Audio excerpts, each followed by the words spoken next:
Hello everyone, কি অবস্থা সবার? দেখো, উইন্টারের মাঝামাঝিতে চলে আসছি, প্রায় শেষের দিকেই ধরতে গেলে। এখনও আমার সবজি খাওয়া হয় নাই, তাও আবার বিশেষ করে মাছের তরকারি ফুলকপি দিয়ে। আমেরিকাতে আসার পর সবজি দিয়ে মাছ খাওয়া সেটা তো আমি ভুলেই গিয়েছি। সো আজকে আমার খুব খেতে ইচ্ছা করছে, তো আমি আজকে মাছ দিয়ে ফুলকপি রান্না করে ফেললাম।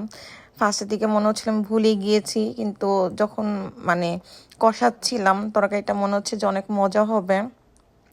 তো দেখতেও খুব ভালো লাগছিল, তাই ভাবলাম একটু ভিডিওটা করি, শেয়ার করি সবার সাথে। দেখো, অনেক সুন্দর হয়েছে দেখতে, নিশ্চয়ই খেতেও অনেক ভালো হবে। আমি এখনও খাইনি, জাস্ট বরবার দিচ্ছি।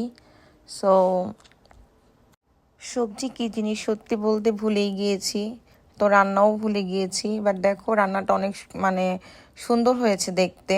তারপর লাস্টের দিকে ধনেপাতা দিয়েছি, আমার মনে ছিল না আর কি।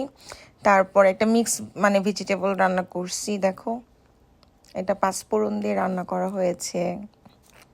খুব ভালো লাগছে আমার দেখে, নিজেই অনেক ভালো লাগতেছে যে আমি অনেক দিন পর সবজি খেতে পারছি।